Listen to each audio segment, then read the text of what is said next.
Welcome to Past People. Please consider subscribing to support my channel. The death of Kaiser Wilhelm II.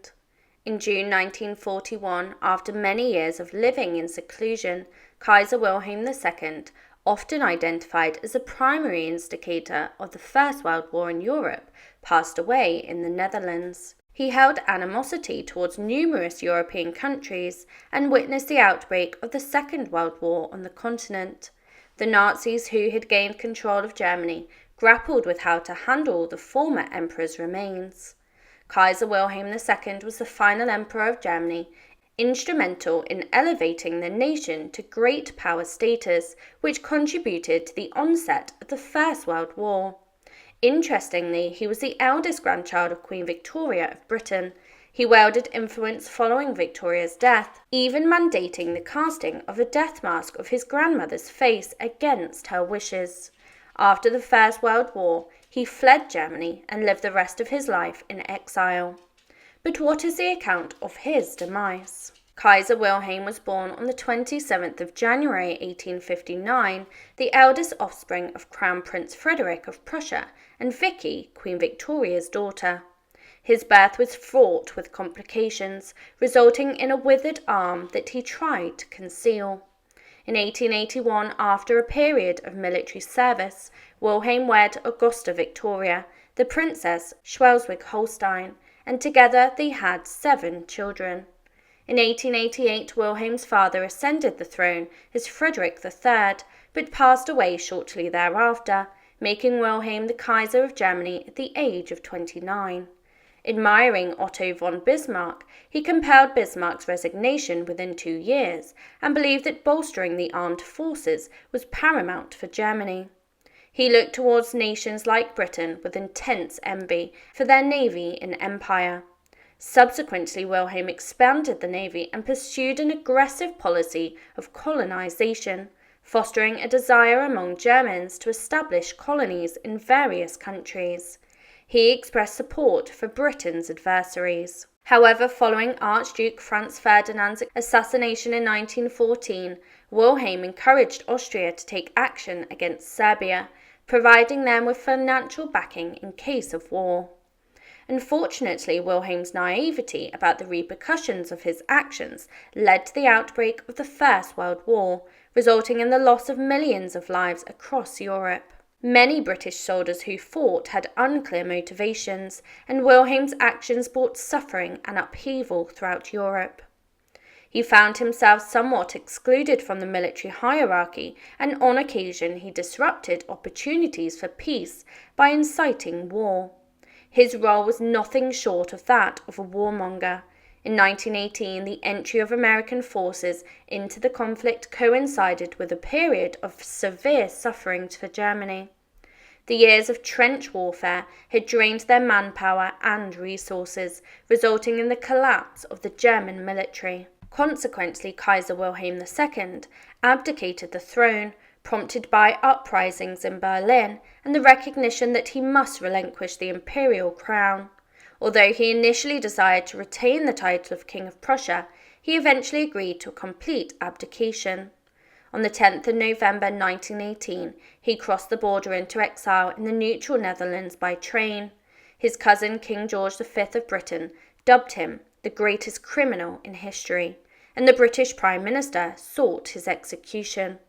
Throughout his exile, Wilhelm penned his memoirs, spending the subsequent 2 decades entertaining guests and staying abreast of European affairs.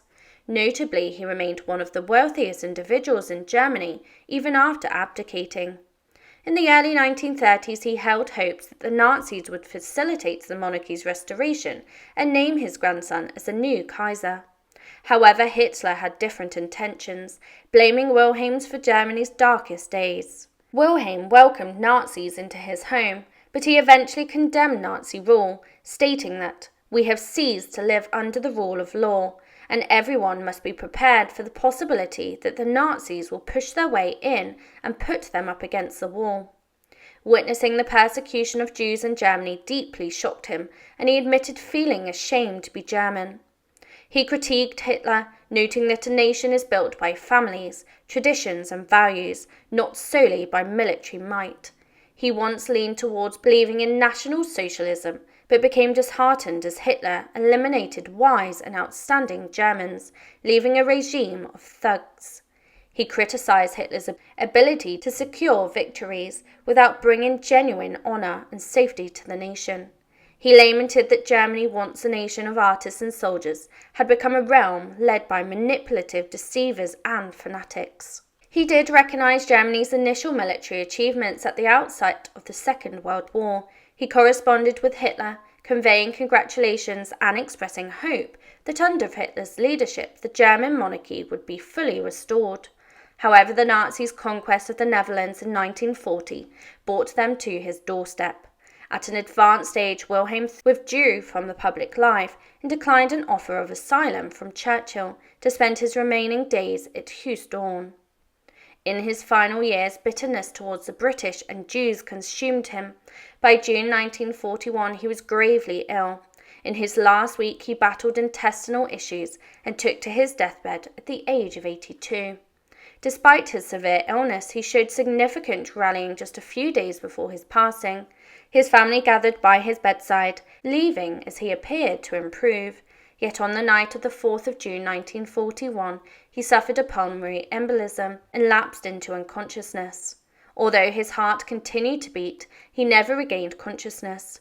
He was pronounced dead at 11:30 a.m., and at the time of his passing, his wife, his only daughter, and his grandson were the sole members of his family that were present.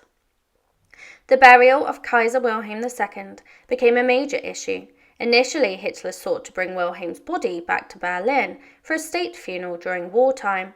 However, Hitler realized that this might be perceived as a claim to the throne, serving his propaganda purposes. Kaiser Wilhelm had stipulated that his body should not return to Germany unless the monarchy was restored, a request that was honored. The Nazis in the Netherlands agreed to a modest funeral with a small gathering of mourners, including German field marshals, flying aces from the First World War, and military advisors. Despite Wilhelm's occasional criticism of Hitler, he explicitly stated his aversion to Nazi symbols, such as a swastika, being displayed at his funeral. Hitler disregarded this request, turning the funeral into a near-Nazi rally adorned with swastikas everywhere, completely disregarding Wilhelm's wishes. He was laid to rest in a small mausoleum on the grounds of the house where he had lived in exile for decades. Today, this site is considered a place of pilgrimage. Despite passing swiftly within a matter of hours, Kaiser Wilhelm II endured suffering in his final moments on earth.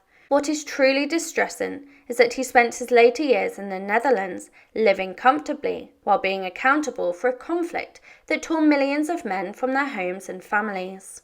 In British villages today, the names of those lost in the First World War are etched into church walls, a testament to the lives taken by a conflict they had no part in. Kaiser Wilhelm's serene last years starkly contrast the suffering and sacrifices of countless individuals during World War I. His comfort during this period seems to mock the anguish endured by so many. His potential culpability in the conflict's horrors is a topic of debate. Unlike the major aggressors of the Second World War, who faced trials of executions, Kaiser Wilhelm managed to evade such consequences, passing away in the tranquility of his Dutch palace chamber. He is often regarded as a heedless leader who propelled the world into some of its most somber times. Thank you for watching. Please subscribe to my channel to support these videos.